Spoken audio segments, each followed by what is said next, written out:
Great. Thank you very much for that kind and rather intimidating introduction. I do dabble in a lot of things. Most recently, urban forestry. I'm the director of the urban forestry programs now. So both the bachelor's degree in urban forestry, which we launched, maybe 8 years ago now, and it just took off. So we all of a sudden realized there's this interest in urban environments and people working in urban environments, but making them more green and blue, for more natural. And so we've got lots of fantastic students, almost 300 in that program. We're really keen on making cities better places. I came back to UBC to help launch the Masters in Urban Forestry Leadership, which is an online program mostly focused on people who've been working in urban forestry, but there was no education in urban forestry until relatively recently. So they're coming back to retrain. Maybe they were doing tree work. Maybe they've been managing urban forestry projects. Some of them are career changing into this greening of cities. And so we've had really interesting conversations. It's an online program with sort of international students, which is really fun. So any questions about those programs? Most of my work right now is just keeping those going, keeping students happy and nourished, both intellectually and, well, not always with you know, good thoughts and good relationships with each other. I think coming back from COVID, it's been a challenge for all of us to sort of rebuild community. So it's really nice to be back at UBC. I started in 2004, and I realized I have got a land acknowledgement too. And I would like to acknowledge that land on which we gather is the traditional, ancestral, and occupied territory of the Hunkaminam speaking Musqueam.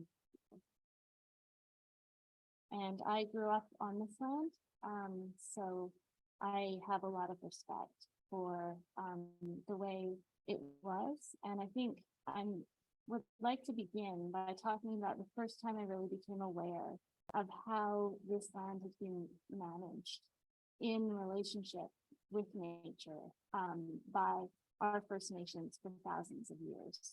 When I discovered the Garry Oak Meadow ecosystems during my MLA thesis, and look, I was happy for part of it or some of it. That's me doing landscape architecture, falling in love with Garry Oaks and the ecosystems.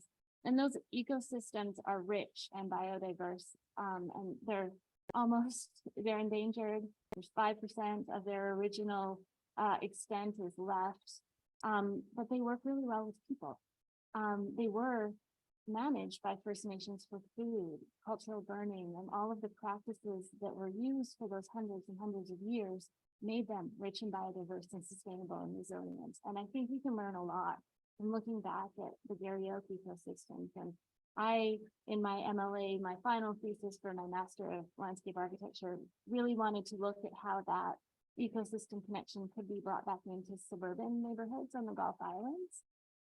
Because it's actually, these trees grow really well in those environments, and the grass meadows sort of work really well with human aesthetics. And so there's a lot of interest there. And I was recently in Chicago, and here we are with the Garry Oak Meadow plant, the famous one that was managed for food source on one of the most famous green roofs in the world. So I think we can look back and have so much inspiration from this ecosystem and the way that people lived with this ecosystem for so long. I also spent some time looking at sustainable community design. I worked with Professor Patrick Condon, sorry about the text overlap, in what was called the Design Center for Sustainability from about 2006 to 2010. We did a lot of big sustainable community planning works in Western Canada, Calgary, quite a few of our local municipalities, to give them visions for the future. Here's sort of a picture of downtown Peachland. We were talking a lot about, you know, you really do need to add some density to make your community more sustainable. I know that's not a guaranteed concept, but that's what we were trying to talk about, you know, bringing more people closer together, supports transit, supports communities, supports the sorts of services that you're looking for. And in theory, not in practice, can preserve land for more natural ecological function. We know that doesn't always happen. But during all of that work, I really started to realize that there's a lot of contention adding towers. We didn't always suggest towers, but more density to these sorts of environments. But people could always agree that we needed more trees. And so I decided I wanted to sort of work more on that happy side where people agreed instead of on the road with allowance side of things. But I did have the fortune to sort of jump across to a different group, which was the Collaborative for Advanced Landscape Planning, which is led by Dr. Stephen Shepard. Returning from maternity leave, he offered me a position to help wrap up this regional adaptation collaborative project, which was working with the Delta and the community to talk about what to do about sea level rise. So it's a big problem in a lot of our coastal communities. There's a lot of places that are developed in areas that are projected to become inundated with seawater. And so we worked, the team, I came at the end, but the team worked really hard to create these visualizations to just give people these different scenarios and choices. So they could start planning for that future, which was 100 years in the future. You know, this was back in 2011. The reality of climate change is coming much faster than we were even talking about that then. But I think it was a really nice way to show people pictures and engage them and encourage them to figure out how to plan for the future. So these two different options that I've chosen to display here are this idea of reclaiming. So we know sea level is going to rise. We also know storms are coming. So we can't just build up dikes for that projected sea level rise. We have to think about storms. And when you add up all the numbers between storms, wave, king tide, it can be up to 6 meters of elevation in some reports that we need to build up. That's a lot. And so you can do things like build barrier islands to sort of mitigate some of those some of the wave damage, potentially creating some habitat that's going to be lost due to sea level rise, because we know there's something called coastal squeeze. If we build a dike and sea level rise goes right up to it, we've lost a huge amount of really important habitat. So barrier islands is one option. One is managing retreats, talking about slowly as buildings come to the end of their lifespan, suggesting that people move. Neither of these are very popular, obviously, but we do need to face the reality of these types of things. And we do have some time to do that. So I was working on that, but really wanted to turn around and focus on trees. And so I ended up on a tour as one of these sort of happenstance moments, looking at community energy potentials of these neighborhoods. These pictures are from East Clayton in Surrey, which was one of Patrick Condon and the Design Center's first charrettes to plan a sustainable neighborhood. I've obviously chosen very dramatic images of how gray it is, but you can see that this was a community designed around sustainability, mostly around stormwater management, is actually performing really well for stormwater management, performing really well for affordable housing. It's got a good social quality to the neighborhood. But as I've dramatically shown here in some winter landscapes, doesn't have a lot of trees. So we did what everybody does when building suburbs for practical reasons, wiped out all the trees and started fresh. And I started to think about what that means for all of those children living there, not growing up with mature trees. And, you know, is there anything we can do now to look into the future to like make a better urban forest in these types of environments? It's somewhere between a dense urban area and a more traditional suburb. And so I thought this was an interesting place to play around with, you know, what combining all of the different aspects of urban forestry and sort of exploring futures in the way we've been doing for climate change. So I use the scenario framework, the scenario methodology, to come up with these 4 different scenarios for the future. I'll talk about them in the upcoming slides. You don't have to memorize them, but thinking about sort of big landscape scale changes and small detail changes within the neighborhood to grow an urban forest. And these came about through a very iterative, years-long process to come up with these 4, but they're actually fairly intuitive right from the beginning. So when you do scenario work, you often just project into the future. Okay, what if we do nothing? The trees grow, we replace them. What no policy change? What will it look like? How will it perform? How will it feel? Sort of how we're looking. The next scenario is climate retrofit. This idea of, okay, if we planted every square inch with trees reasonably, like I wasn't unrealistic about those trees. What would it look like? How would it perform? Rewild is bringing that nature back into the environment. This is actually a picture. It's not rhododendron woods. The other little forest patch is sort of photoshopped it into the landscape. And then suburban savanna, taking something that I'd heard from the community to put it into their urban forest. So using sort of a citizen approach. So the context of all of this was trying to come up with a way to inform future forest planning, to design those future forests, and then to assess how their performance would be, what they would look like, so that you can make really good future choices about urban forests. Why do I have this funny picture of a root? We know that urban trees are very tenacious and they will try to grow if we let them, but we should be providing them with better opportunities to grow and thrive into the future. So it was trying to find that balance in the project. And the priorities that we'd identified from the literature, from the citizens, were sort of, what do we do about climate change? Some of the trees that we've got now we can see them every summer fading. How do we think about future species? What should we be planting? There's an exploding amount of research on the human health and well-being benefits of having urban trees and green spaces in cities. How do we incorporate some of that evidence into our future designs and plans? And then finally, how do we bring what we know about the habitat needs of other species, non-human species, into our urban forests? It's pretty complicated when you start trying to weigh all of those different sort of priorities out. But we wanted to acknowledge all of those in our work. And being a landscape architect, I was also very interested in scale.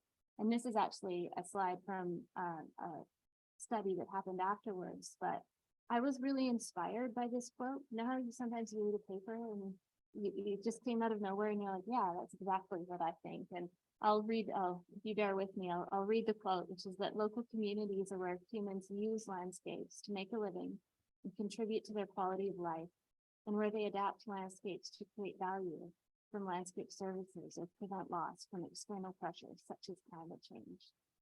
And I think since reading this paper and working with communities, I've really started to focus in on this neighborhood scale, the scale that we all, and it's not a fixed scale, but it's that scale of all of us have a different version of the neighborhood that we live in. Some people think UBC is a neighborhood in itself. Some people think Westbrook is a neighborhood. But that landscape unit that represents sort of your lived daily experience. And how do we address things at that scale? Because often in planning, we look at a larger citywide scale, and in landscape architecture, we often look at a site scale. And so I sort of wanted to work in between those two to see if there's something of interest that we can add to the conversation.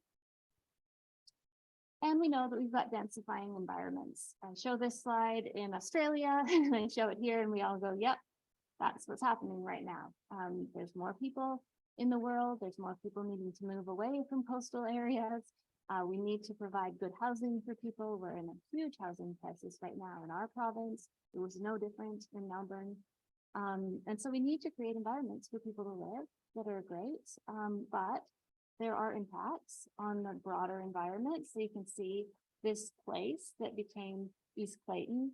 I know I'm not supposed to go, but I'll just quickly point. There's the high school, so that you can see it on the left side of the photo, and that's what happened when they built this community. So it went from 45% canopy cover, maybe 10% impervious surface, to 65% impervious surface, 16% canopy cover. So big changes to the environment.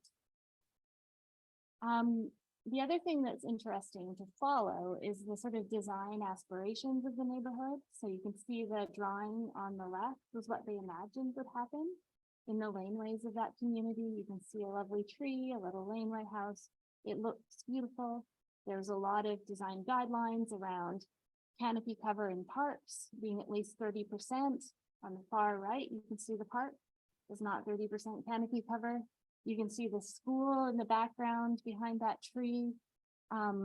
Again, it was supposed to be 20 to 30% canopy cover. Again, we're at about 5% canopy cover. So there is a bit of a mismatch between what we say we're going to do and what actually happens on the ground.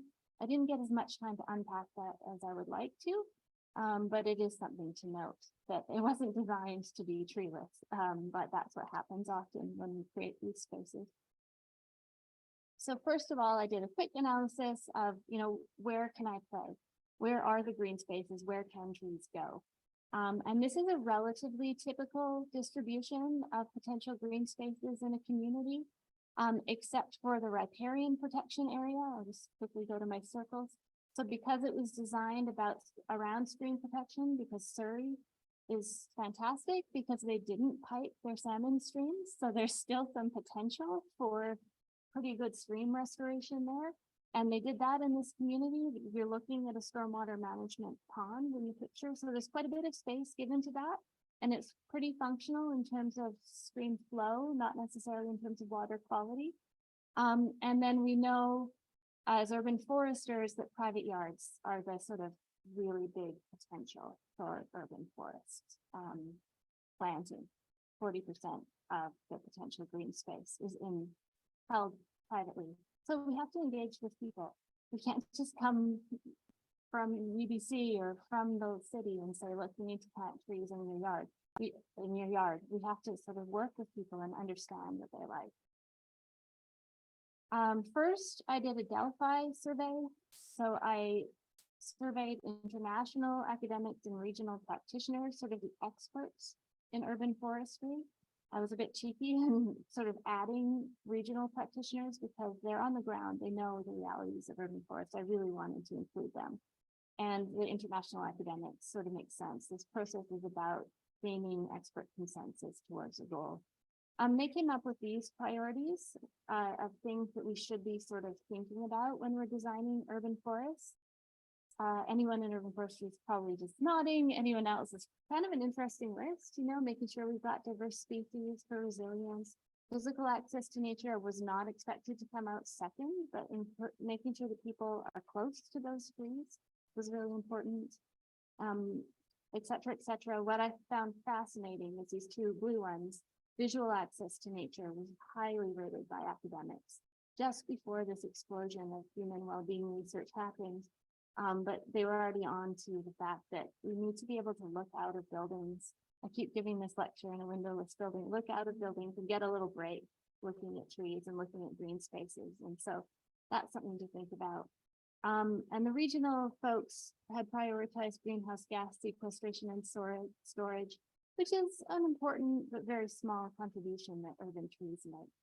We know they don't really store a ton of carbon in their limbs and leaves and soil. Some, and it is important, but it's not going to solve our transportation related carbon emissions. Local residents, on the other hand, I did participant observation, survey, focus group, and these are the things that they prioritized. Having access to natural spaces, having space near their home to provide a sense of refuge and separation in a dense suburban environment. Talked about social aspects of green spaces, how when they were coming home from work, they could see people having a picnic and it just brought them up, even if they didn't go to the picnic, knowing that people were building community in those spaces is really important. They brought up a lot of aesthetics. Oh, I love the fall colors, the spring blossoms, the shade, like all of those sorts of things that we often talk about. And then what I found sort of sad, but also very interesting, was that they talked a lot about mature and sort of the iconic trees that had been lost in that neighborhood without prompting. They talked about how they felt about losing those big Douglas fir trees in the neighborhood. We did a follow-up survey a little bit later. So we sent some of our bachelor's of urban forestry students out to do some surveys in parks. It happened to be during the summer this time. And this is what the respondents wanted. So they cared about shade, canopy cover, taller mature trees, and flowering trees. So it's good to know what people want in a community and really build these sorts of things together with the community. So this gave us some really good clues as how to start our designs moving forward. again, I do like to do participant observation because what people say, especially when you say I'm from UBC, they might try to sound fancy or say what they think you want to hear. So I do like to use some observation to see where people are using the landscape and what they're doing in the landscape. So this is just a bit of a heat map that I did where the trees are. Everyone was using the playground. So that big dark cluster is folks using the playground. Almost nobody in the outer areas of the park. And then this poor sad park, which is the one where I did the visualizations. 3 people were at in this like 6 hours that I was observing it on a nice day. So that part might not be, you know, giving to the community what it could. If people aren't using it, potentially it could be doing something else. It could be providing habitat, carbon sequestration, something else. Maybe its design isn't right. I don't know. But it's interesting to know and see where these spaces are. And then this is a moment that I found really interesting is Surrey's a bit of a drive, right? It's an hour away. 2 people just completely unasked said, I really wish I lived on a place like 10th Avenue. So anyone that commutes into UBC by car, sadly, drives along the rhododendron lined streets. 2 people said, I wish I could live on that block. Then I would feel like I was important, that I'd made it, that I was successful in life because I lived on a street with big, beautiful trees. I think that's really interesting to hear that they didn't feel like they were successful because their community didn't have mature trees. And we see this repeated throughout the history of a lot of our cities. The green leafy suburbs tend to be where wealthy people who are from non-marginalized groups live. And I think we need to stop and try and find ways to provide this type of environment because people want it. According to the people in the neighborhood that I talked to wanted to live there. It's not that they don't want it. So it's something to think about. So I've talked to you a little bit about the scenarios. So I did a quick visualization to test the design, sort of communicating within the team. What does this mean? What does this look like? I used children because it was a family-friendly neighborhood, and I was also, you know, researching really hard away from my children who were at daycare all day. It was a nice way to sort of include them sometimes in my daily life. But I did these visualizations of what the park could be like. I did some big moves throughout the community, so you can see the dark green patches are where you could add more potential trees. The bottom of the community on that diagonal was imagined as an industrial park and where the transit would come. Neither of those things have happened yet, so there's empty land right now that could be used potentially for urban forestry. And then the final scenario you can see, instead of making a big patch of green space, spreading it throughout the community into green streets, thinking about connectivity of soil and canopy throughout the community.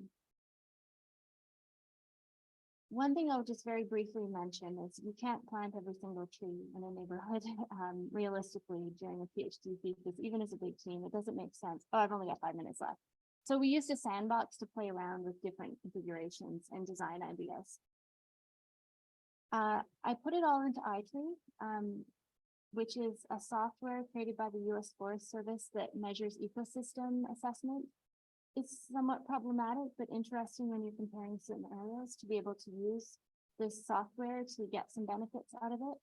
And you can see by using sort of a methodology where I had sample plots, I could plant, 300 trees instead of 30,000 trees. So these 300 trees represented 30,000 in the overall neighborhood in the climate scenario. And then I packaged it all together to get a much more holistic understanding of what each scenario could achieve.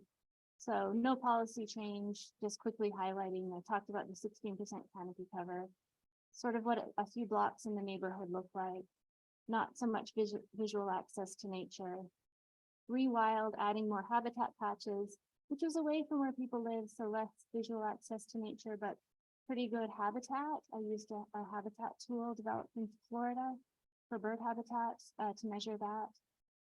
Suburban savanna was about the same amount of trees. That was sort of bringing them closer to the community, planting trees that people talked about in the community liking, and then just bringing a lot more visual access to nature. and then visualizing how that might look across the parks. Coming up with sort of a table to present back to the community to talk about their options moving forward in the hopes of moving from a community on the left to something more like a community on the right, where people have immediate access to green space where they live. So a laneway. They did not know laneway houses were going to be popular in the community, and it just went crazy, and it's all vinyl and all concrete. And so they put a moratorium on it. It's interesting finding discussion. Anyways, that was my PhD thesis. Right after that, I connected with the hospitals, and we talked a little bit about how to bring nature, microdoses of nature into the lived experience of people, and came up with sort of looking at health and climate co-benefits of urban trees, and coming up with a typology of thinking about different ways to encourage planting so that people could see it from within buildings all the way to sort of connectivity throughout a neighborhood. This was my favorite sort of metric, is that thinking about urban forestry in a different way. Do you have enough shade in your area to accommodate everyone in a given population under shade during the heat wave? Just a way to think about canopy cover in a sort of more practical and interesting way. It was fascinating to understand that hospital didn't know their daily occupancy always. Like, they knew it roughly, but when you add visitors and things, they didn't know. And the hospital, we looked at BGH, relied on street trees to provide that shade. There was a moment in 2016 or 17, I'll wrap up quite quickly, where I think there was a fire coming close to the main transmission line. And I thought, what if we have a heat wave and we lose energy? Maybe we should have something built into the system so people could get under shade if they needed to. So that's sort of where that thought process came from. And currently the work that I'm doing is looking at specifically the population group of young adults who are under a high amount of mental stress right now. It's a huge burden of disease on our population. I work with population health folks. And understanding what their needs are, because they're different from children, and we're really good at building playgrounds for kids. We're not super great at building social spaces for young adults in our urban areas, for them to get away, be by themselves, away from adults, be a bit cheeky, naughty, whatever they need to be, because those are important steps of development, and we need to acknowledge and embrace that. So we've done a study that's about to get published about what they did during COVID and what they needed, and I'm still continuing to work on this area of research on this population group. And with that, I'll end. Tiny bit over time. I'm happy to take any questions.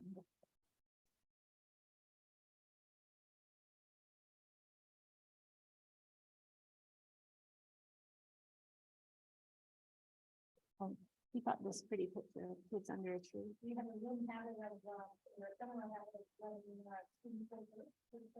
fantastic.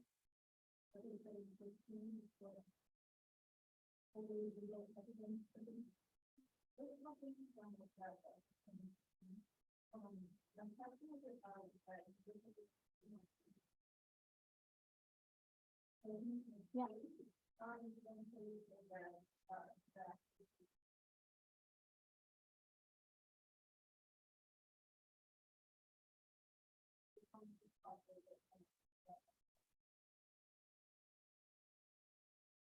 It was a combination of factors.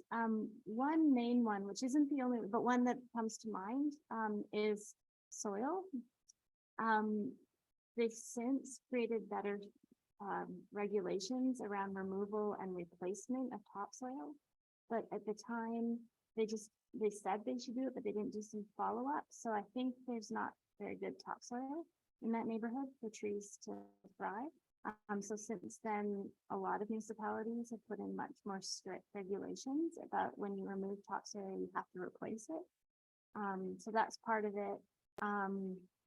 Not having transit to a dense neighborhood like that has resulted in ridiculous amounts of cars, because people have to work. Like, they can't get anywhere besides with cars. And so there's a lot which will have a house, a basement suite, and a laneway house. And I heard stories of up to 8 cars per small lot.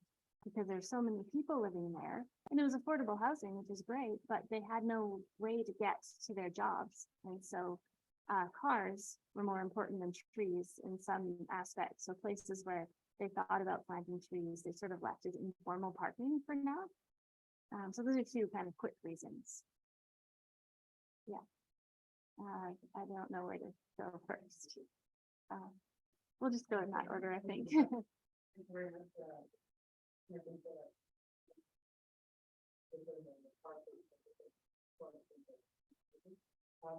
Thinking about that, that would be. I'm trying to talk a little bit more about how you reconcile the time scale that is needed at that kind of environment and the way we're planning and building the neighborhood now, and like the intent to have everything between them out of there. So how do you reconcile this yesterday and stuff like that?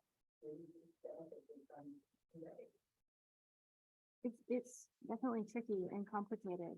I think one thing in retrospect, it would have been good to plan some of the parks around healthy, mature trees, and sort of plan the neighborhood around that. Of course, there's other priorities such as transportation and stuff, but I think recognizing that this was important and saving some patches probably would have gone a long way to at least creating some structure, age structure in the environment, because right now it's like all 10-year-old trees, and that's not resilient.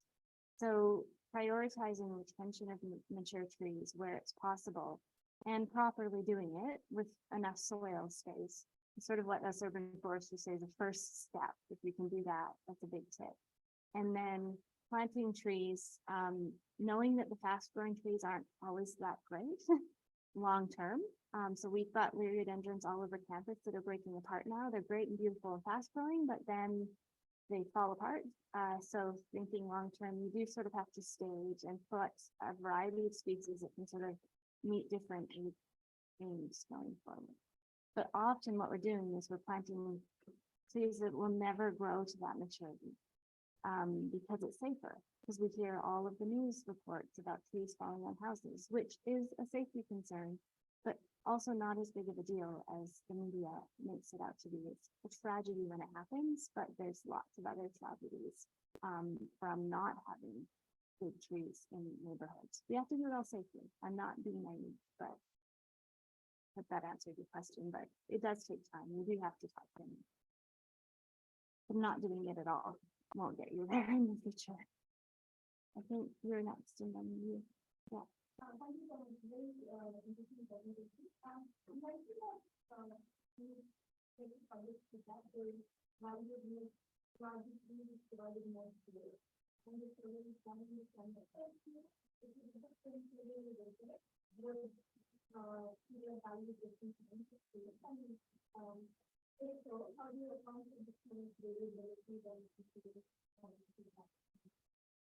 Yeah, thanks for the question. I didn't have time to elaborate. My first work happened mostly in the fall and winter, which is why I sent the students back 2 years later in the summer to do that check. So they talked about fall color and they talked about a few evergreen trees, you know, like conifers that they were missing. You can't plant a whole neighborhood with conifers, it's too dark, I think. I would love to see studies about what percentage is reasonable in a dark climate like ours, but yeah, so there were different answers for different seasons. So it's always diversity. And I'll come back to that. Yeah.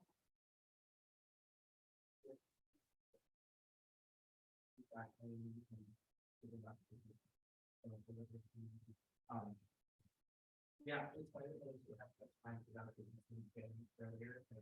Just the fact that you pointed out that something could happen. Where yeah, you might perceive the senior staff, but oh, sorry. Okay, yeah, I'm wondering if people are thinking about short-term transitional solutions for incorporating the idea of logical succession and planning for the forest or perhaps what precedes the forest. Okay, to summarize the question for Zoom, apologies for the last two. I've forgotten the beginning of the question, but are we thinking about things like ecological succession and planning in different time horizons moving forward? The conversation's there. It's not being implemented into policy very frequently. I've seen a lot of that dialogue happening in Melbourne, where they're in a sort of different situation where their elm trees are 100 years old and fading and not being able to cope with the climate. So they did a big study of sort of the useful life expectancy of those trees and have done a huge amount of citizen engagement. If you're interested, look up Melbourne Tree Visual. They've done a lot of work with the community to plan for the future, and it's year by year by year in these different neighborhoods. And it's hard to visualize that, but they have, you know, the different heights and what you're going to get. But I think just working with the community is really important in that. So, yeah. So, Jennifer Kessler wants to thank you for your contribution because it's been fun work. And she's asking, did these practices related to, you know, cumulative impact effects, like assessing management figured in the word law, it's still any critical gaps in relation you encountered and or any specific research you might recommend? Sorry, can you, so what was, She's asking if research practices related to cumulative impact in cumulative effects? particular in the I would say it didn't, and it should have, but you can only do so much in a PhD. So thanks for the question. Did cumulative impact effects factor into it? Not so much. We, out of necessity, research projects have to be scoped. Sadly, really looked at the idea that it would all be planted at once and what it would look like in 2050. So I grew all of the trees, which took a lot of time to figure out growth curves.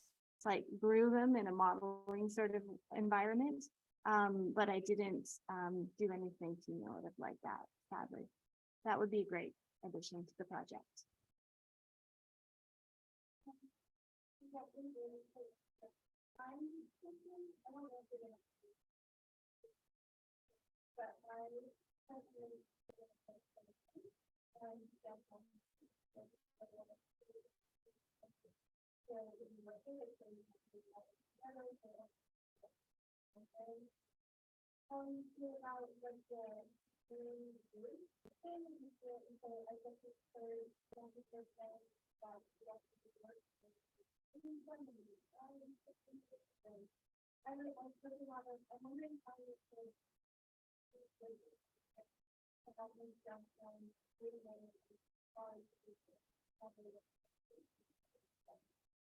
Yeah, so the question was, how does this sort of work apply to downtown environments that are already so built out and dense?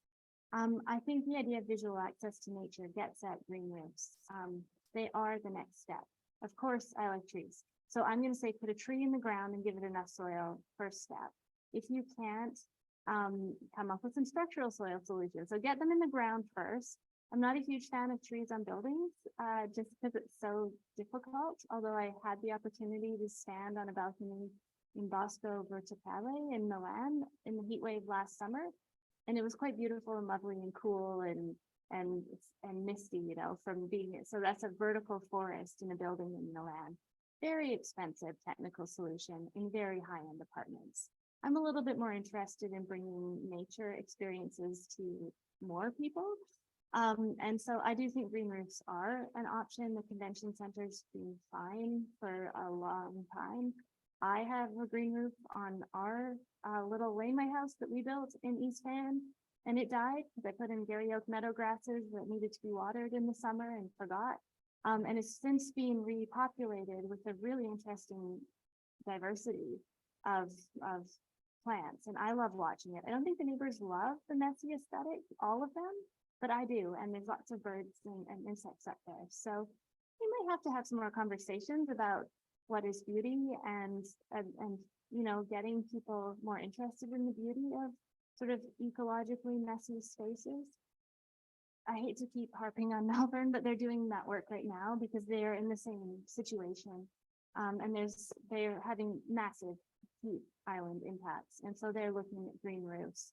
And there's a really interesting study looking at biological connectivity for bees, native bees across green roofs with different plantings. So that's, I think that work is important for humans looking at green roofs instead of whatever's on top of roofs right now, and also for sort of bringing some nature back into cities. They're in there, so you can ask this.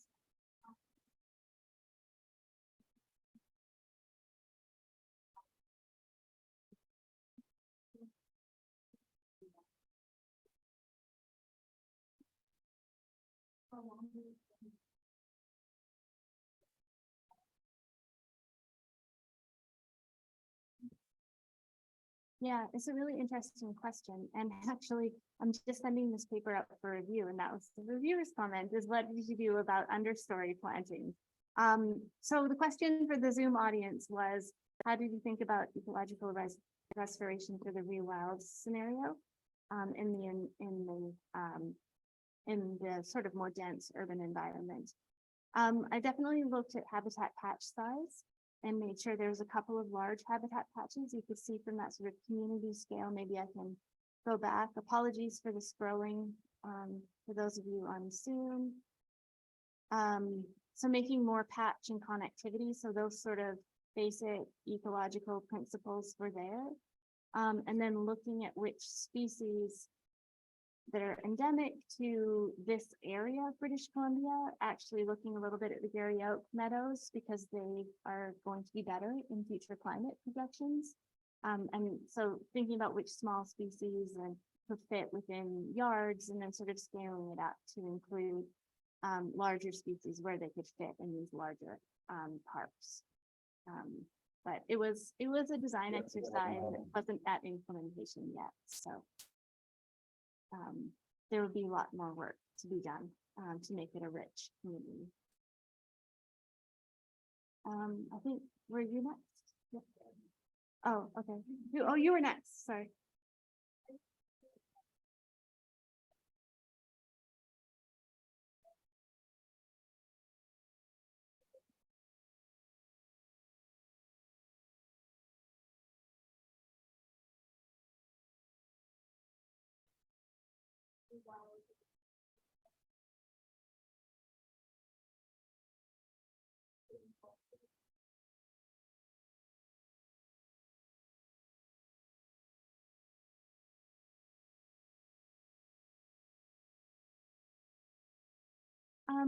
So the question was, what is the sort of policy funding for supporting some of these ideas at the local government scale?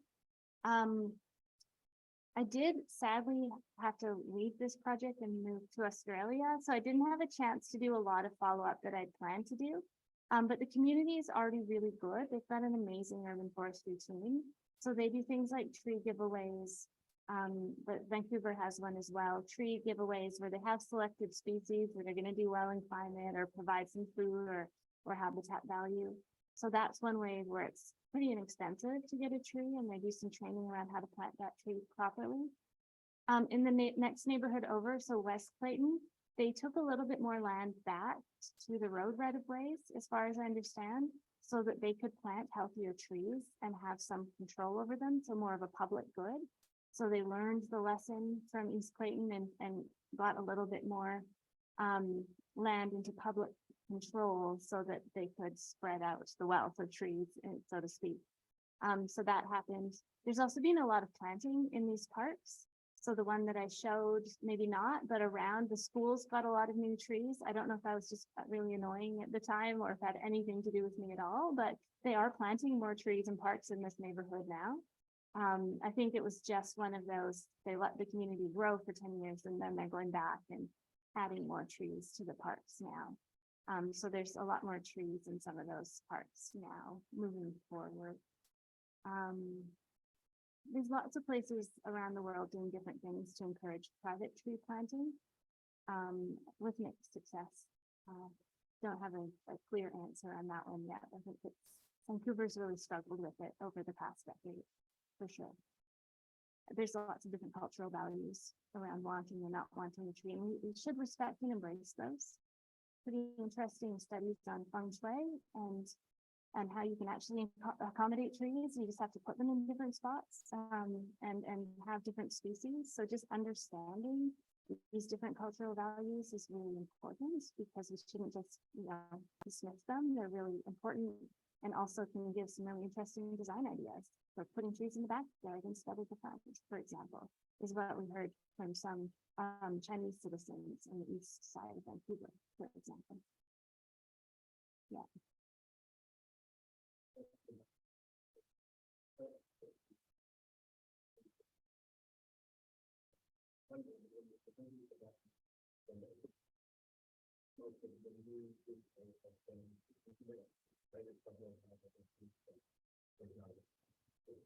Yeah.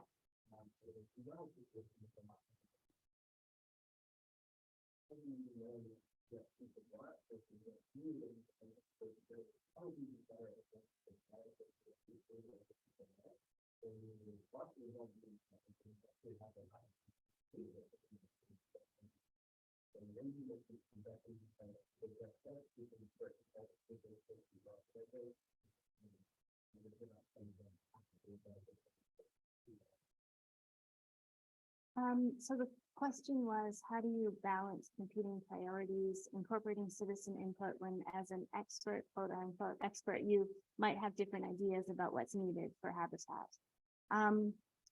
The idea between these scenarios is that it allows for a richer level of conversation. So you're not just fighting at the sort of more superficial level, but you can actually dig in, visualize, refine. I think the idea is that none of these will be built, but some combination of good ideas or consensus ideas between all of them would happen. So there might be one habitat patch and one or two linear roads. But the research, some really interesting research on sort of health and well-being impacts is just bringing it close to home. And so the experts don't agree on whether we should have one habitat patch, which is great for non-human species, potentially certain types of non-human species. Whereas us as humans might need it quite close by. So things like 50 meters to green space results in better birth outcomes for mothers. Really interesting stuff. How do we incorporate that into our urban environment? And what's the trade-off with those larger habitat patches? Because we can't put it everywhere. So I don't think there's one concrete answer. It would be different for every community. I think if there's deficits of green close to where people live, from a human standpoint, I would probably think about including them there, but I don't know. It's not it would be the community's decision, but letting them have informed discussion and debate is important to me. That's what this methodology is about. I think there's probably a time like we have to come to up before something, so.